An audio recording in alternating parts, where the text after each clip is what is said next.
Well, hello there, beautiful soul, and thank you for joining me today. As you can see from our title, we're going to be discussing the energy of re today and the prefix re. We're going to be discussing retrogrades, as currently, when I'm recording this, we are in another one of the 3 to 4 Mercury retrograde periods of the year. But please remember to bookmark this for the next retrograde period in your life, whether that is with Mercury or another planet. We're also going to be discussing retrievals, a la soul retrievals, and then we're going to be going over the energy of redo, why we are either so resistant to it or so romanced by it. So before we deep dive on all that, let me welcome you if you are new. My name is Danielle, #damsel at These Enlightened Edits of damseldesigns.com. I am a spiritual empowerment coach, quantum channel and energy healer, as well as energy artist, and so much more. If you would like to work with me, you can check out my website, damseldesigns.com. Links will always be in the description or bios section, depending on where you are viewing or listening to this podcast. This is chat and channel session where my guides, and in some cases some of you, present me with a topic and we do a stream of consciousness channeling on that subject to activate and awaken you and inspire you. So feel free to take the inspiration, pick up on the light codes of this energy transmission, and get out a journal or the notes app in your phone or favorite device and take some stream of consciousness notes along with me as you are listening, provided that you are not driving, of course, and pick up on that intuitive hit of your own and see what comes through for you as we are chatting. You can also participate in the chat portion of this by leaving a comment, question, or review. I would love to hear from you. So with all that being said, let's get started. So as I mentioned, as I am recording this, we are currently in a Mercury retrograde period. Now, Mercury retrogrades happen around 3 to 4 times per year, and they've become very, very popular in popular culture because although every planet has the potential to go retrograde and has a different schedule for that, Mercury does it the most often because of its closeness in orbit to us here on Earth. Now, Mercury, if you don't know, is the planet of communication, also intelligence, and so it's gotten a lot of attention when it goes retrograde because when a planet goes retrograde, you get a redo period for the energies that that planet has rulership over. Since Mercury has dominion over communication and also things like technology, it's gotten a lot of attention in the press because of upsets that it seems to cause people. Now, because it's become popular and because the problem of it has become so well known and a belief system of its own in our culture, I found that personally for myself and with my clients, I had to go about a process of healing my relationship with Mercury retrograde. And you can do that by learning more about retrograde energies, more about Mercury itself, but also by tapping into the understanding of redo and seeing your own personal relationship with redos. Because although what gets the attention is the technology upsets, maybe losing some files, people often talk about contracts not being good to sign during a retrograde period. Although I will tell you, Mercury retrograde was the only time that Yoko Ono supposedly signed contracts so that she had the power to redo them later to her benefit. So it really is all about how you look at things, because redo periods offer us this time, or hiccups in technology offer us this time to say, hey, let us rest. Mercury retrograde is all about that prefix of re. So although we are primarily focusing on redo today, upsets tend to happen so that you can take a step back into that resting mode, into examining your communications, into seeing what maybe deserves or is calling for a second look. This is also a period where old relationships can resurface, and redo redo energy is something that we can, as I said in the beginning, either be completely resistant to and hate doing, hate going over something more than once, even if there's a problem or a quote unquote mistake that could do with some redoing, or we are very, very romanced by it. Now, at first glance, you may say, I'm not romanced by the redos. However, look at our culture around romance and relationships in particular. Many, many spiritual people, especially if you've ever identified as a twin flame, are in love with this idea of the old relationship that gets to be redone, to get a second chance. How many people, whether they are spiritual or not, whether they've ever heard the term twin flame or not, like this idea of remembering the first love and holding out hope for the return of the first love? We overly romanticize the redo in so many cases, and often we have to see it in that Hollywood way, right? We have to see the return of that person or the relationship as they were, as we always wanted them to be. And that's not often the way a retrograde return or a spiritual return can play out. In my point of view, very, very often we're still thinking about these relationships or these things that we want to redo because we've undergone a process known as soul loss, and maybe we've left a piece or a fragment of our soul or a consciousness with a particular circumstance, situation, or person because of the abrupt way that it ended or the traumatic way that it played out.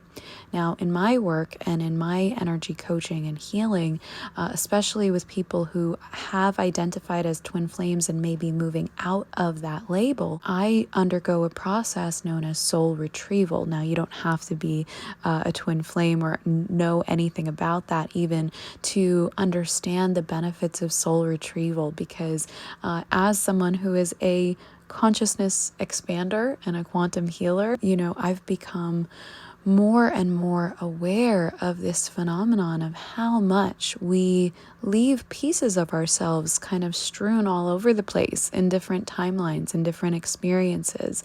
Now, this can look like something of a piece of our consciousness, a piece of our soul, maybe getting locked into an inner compartmentalized part of us, right? So you don't have to necessarily believe in timelines or past lives to understand the soul loss and soul retrieval way of being. It can also look like, for people who know themselves to have had past lives, a piece of us getting kind of trapped within that past life dynamic or in a past life soul contract or karmic agreement. It could look like a piece of us. How much do we say we gave our heart to someone? That's a real thing spiritually and energetically. We do give pieces of ourselves to other people, romantically, familially. There are so many ways where we give pieces of ourselves away. We can do this in our work as well. We can put our heart and soul into something and not realize that may not necessarily be the healthiest thing to do, because eventually we may need to recover and retrieve that piece of our soul and reintegrate it into the self. How many times can I use the prefix re?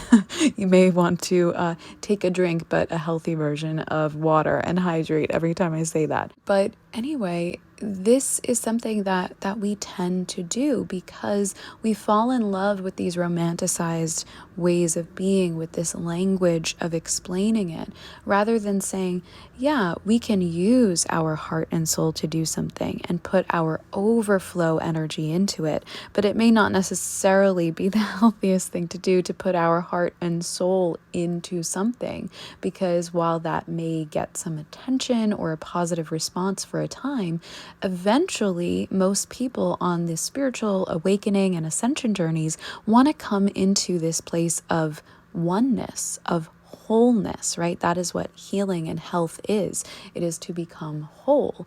And in my line of work as a shamanic practitioner as well, many of us find that we go through these dark nights of the soul, or we feel ourselves called back to karmic lessons or soul lessons or places or people or types of people, because we have separated part of our soul or part of our consciousness and attached it to those people, places, or times.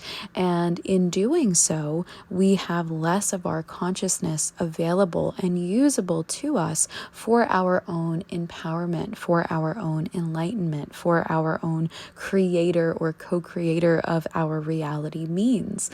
And I personally found that I really needed to go about this process of retrieving many pieces of my soul as an old soul in order to really put into practice all the spiritual and esoteric knowledge that I had access to. Because it is one thing to know or to learn about a spiritual practice, and it's quite another to actually be able to embody it and put it into practice.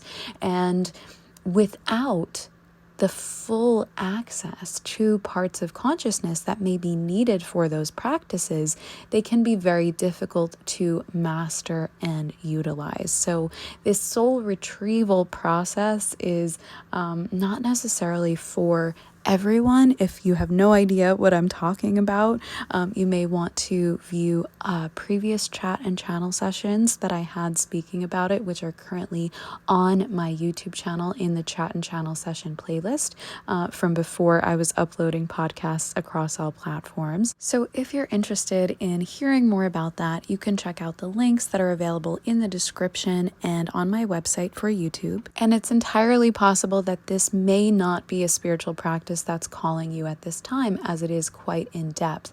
However, I wanted to bring it up while we talk about these redo energies, because I think it really can help people understand the value of these times. Now, of course, I do soul retrievals all year long, not only in Mercury retrograde periods, but I have found a correlation between people being called to such works and called to understand or look into such works with a practitioner like me during retrograde periods. So I wanted to bring it up again, especially during this transition time in our earth, in our consciousness as a collective.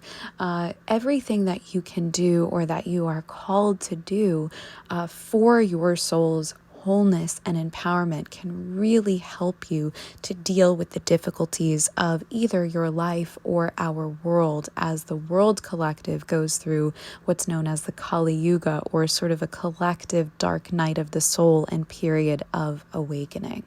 Now, for those of you who are not called to the soul retrieval work, I do also want to go over the other positive aspects of redo. So what can that look like for you? As we were talking about, Yoko Ono did like to actually sign her contracts during Mercury retrograde periods so that she can reserve the right to change them in her favor at a later time. So this may be a time where you want to look over your contracts, whether they be business contracts or whether they be things like soul contracts. So soul contracts are agreements that our soul makes with people, places, or experiences and lessons in life, and they can be redone. That is something that I do as an Akashic Records reader and healer as well. I know I'm kind of spouting a lot of labels and titles here, but my job is very vast, and the things that I do tend to carry a lot of labels. So I like to explain as many of them as possible. Feel free to ask me about any of those at all that you haven't heard before as well. But anyone really has the power to redo their soul contracts. First, obviously, you have to become aware of them. Soul contracts are also very often tied in with karma and karmic contracts. So you may have an agreement to deal with something with a person who may not feel the best to you, may feel toxic to you, or may eventually have the relationship go in that direction when your karma is either due or coming to a point of close or completion. Sometimes we maintain relationships with particularly toxic people even after the karmic contract or the soul contract or agreement has ended, because we're not entirely sure how to transition to that point where we end the relationship then in physical life. Naturally, that does want to happen and things start to feel different or start to fall away.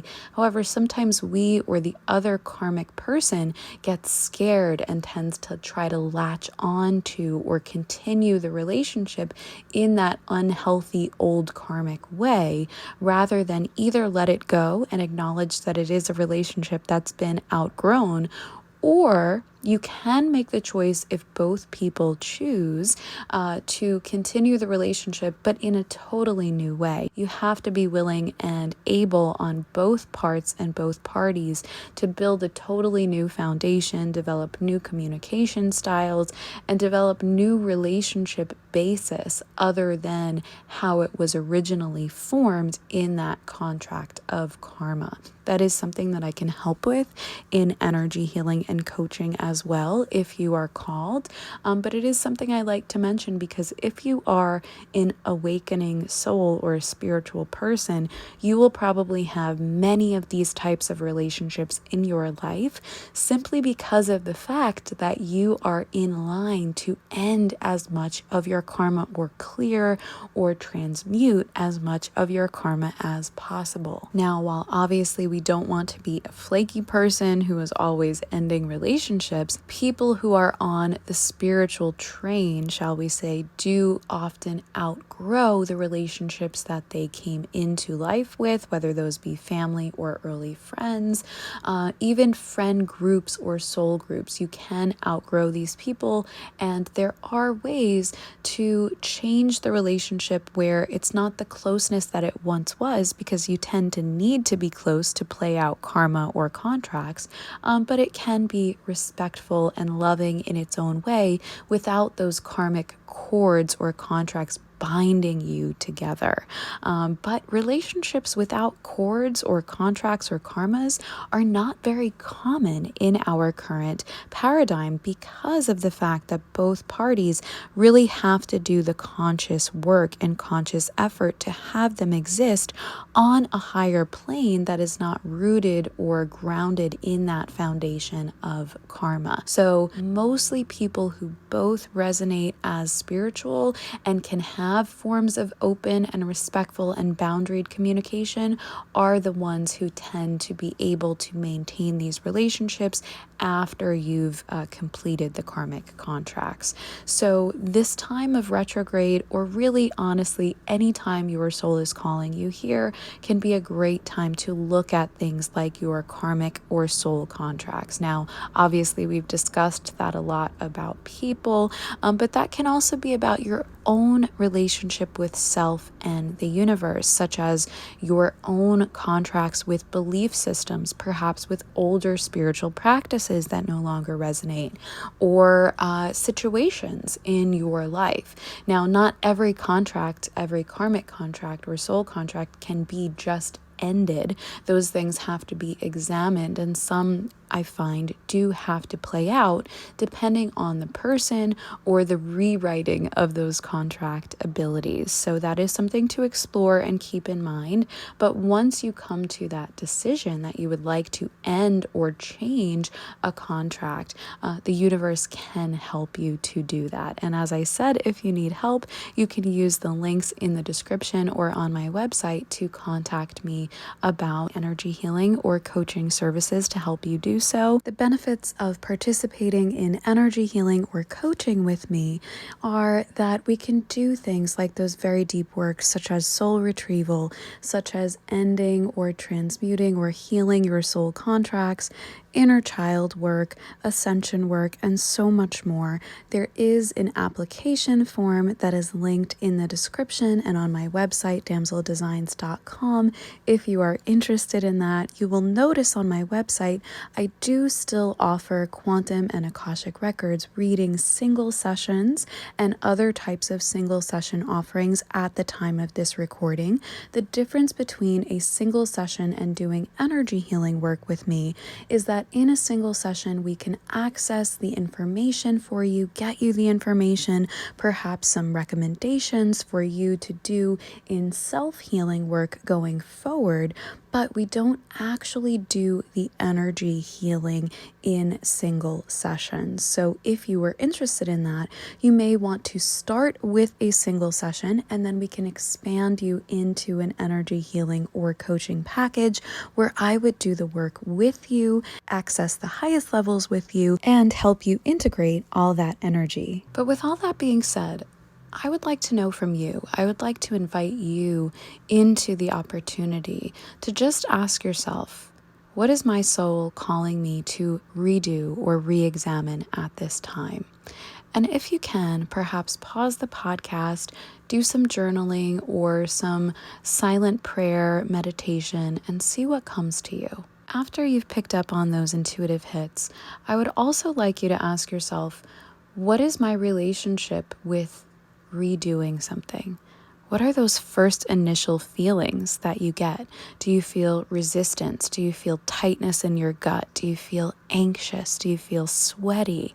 If you are feeling that tenseness, this could indicate that you may feel bad about past times that you've had to redo things, feel frustrated. Perhaps you've had relationships with people where they've made you redo things that you already thought and felt were good enough, but they maybe gaslighted you or made you feel overly pressured to do things in their way. And it built up this resistance factor about re-examining or redoing things. And perhaps you've developed this tendency where you would just rather not redo it, but then maybe you still get stressed if there was a quote unquote mistake, or if there was something that the universe or your higher self was calling you to redo in some way. So that would be avenues that you can explore in terms of your healing if you have any resistance with redo energy.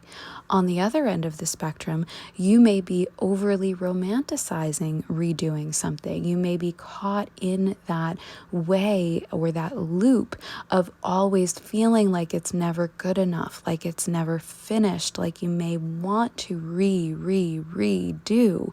And this can also come from a self-worth issue or a self-wound, perhaps from inner child, perhaps from your childhood when people made you feel pressured like we were discussing, but you internalized that. Instead of resisting and rebelling, you felt, oh gosh, they're right. I do have to redo everything. It is never good enough. It is never perfect, and developed a perfectionist wound that you may be being called to work on or heal your relationship with. Or you can have had a lot of those relationships that you're really not quite sure why they ended, that you feel sad that they ended, that you may believe you had past lives with people and felt that the relationship should have a better resolve, or are constantly searching for them or their equivalent. So this could mean that you have an overly romanticized relationship with redoing something. It can also mean that you may have a relationship with something called limerence rather than love. So this is the idea of more romanticizing of things like unrequited love or unfulfilled love. And those are also things that you can look at healing.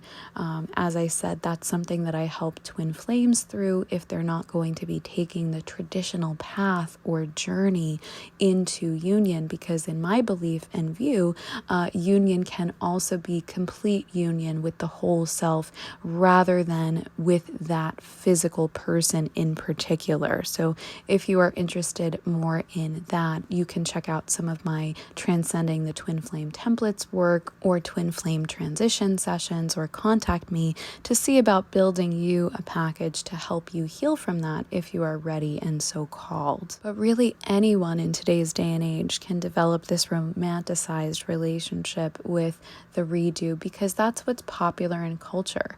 In order to do something fresh, you need to be creative. You need to be a creator. And so much of what's popular in Hollywood or even in books is utilizing the same archetypes or the same stories over and over and over again. How often do we see remakes of the same love story? And while it could be great to see the first time, if we are keeping that energy going over and over and over again, we are crowding out the space to allow for new stories to inspire our own new experiences, because many of us tend to mirror what we see or what we fall in love with on screen, in movies, TV shows, or books, and then we don't realize that we've subconsciously or unconsciously internalized that to such a degree that we manifest that and attract that from the outside as well. So this could be a time to look at what remakes or what returns of love stories that you've been enthralled with, and take a look at them and see, are they really healthy? Is that actually what I want? Do I want to have to put myself through such turmoil in order to get back the same type of thing or the same type of person? Or do I want to create something entirely new? Do I want to attract an elevated, completely new version of a person that I know, or a new person entirely who can honor me for my elevated versions and evolving versions as well? Now, this does not mean that you have to be completely healed or higher or elevated in order to attract this or receive this, but we are all continuously evolving and growing. And so often when we are looking at things like manifesting or what we're calling into our lives or what we've been longing for in our lives, we're looking backwards at old versions or at things we've already seen illustrated to us in order to try to create that or call it in. So it's a good time during redos or retrograde periods to take a step back and see where you may be doing that, because that may be a hindrance in you getting results. And so instead, see, where can I do something completely different instead? Where can I create something completely different instead? And what would that look like? And give yourself permission to dream and explore, even if it doesn't follow the rules, and even if you've never seen it demonstrated before. Now, granted, never seeing something demonstrated can make it harder in some instances to create or manifest, but that's where you also may want to employ someone like a healer or a coach like myself, or have a tribe of trusted people where you trust their vibe and their best intentions for you to help you to create that, or to help hold space for it as you create it. Now, with all that being said, I know that's a lot. It can tend to go fast when I'm channeling, so please feel free to go over any of these parts of the podcast again, bookmark it, like it if you've liked it, and come back to it as a source of inspiration to you as you are doing the self-awareness and self-examining work,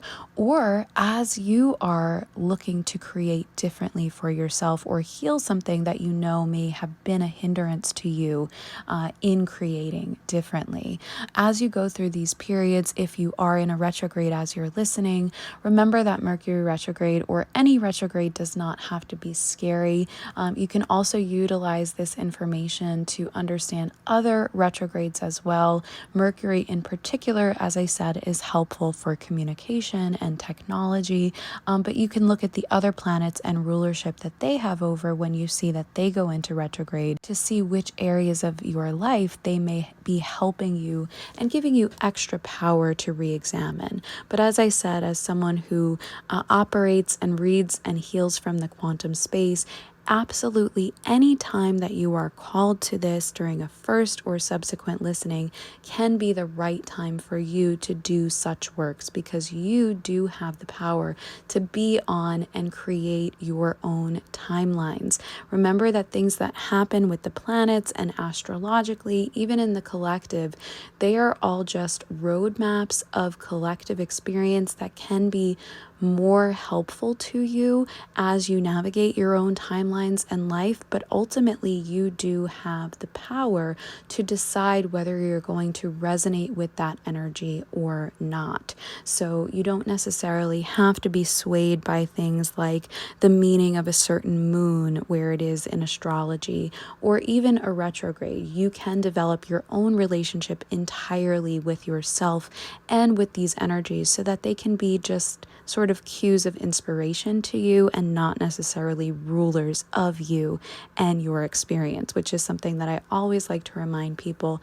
I am not an astrologer. However, as someone who operates in as many of the spiritual fields as possible to help as many of you as possible, I do like to utilize that information as a modality to help you in your overall health and enjoyment and empowerment experience. So I hope that some of this information has really inspired and helped empower you in your journey of understanding self today. As I said, if you would like to work with me, you can visit my website, Damsel Designs, DAMCLdesigns.com, which is always linked in the descriptions or somewhere, depending on which platform you are viewing or listening to this on. I would love you to remember to like it or leave a review if you have liked and enjoyed this podcast. Share it with someone that may find it helpful. That would mean a lot to me, for you helping to spread it not only through the algorithm, but to others in your tribe that may benefit from it as well. You can currently also find me on my other social media at D's Enlightened Edits. I would love to connect with you further. I'm usually on Instagram on the daily, and you can check out my YouTube for the back catalog of chat and channel sessions through that playlist as well. Please remember to become a follower or a subscriber where you are listening to this podcast and on my other social media platforms, so we can stay in touch. If you are in vibe, if you are in resonance, I would love to have you. And with that, I am going to close this chat and channel session for today. Be sure to tune in to next week and be blessed. I will see you next time with Love, Light, and Light Codes. Love, Danielle. #Damsel at D's Enlightened Edits of DamselDesigns.com.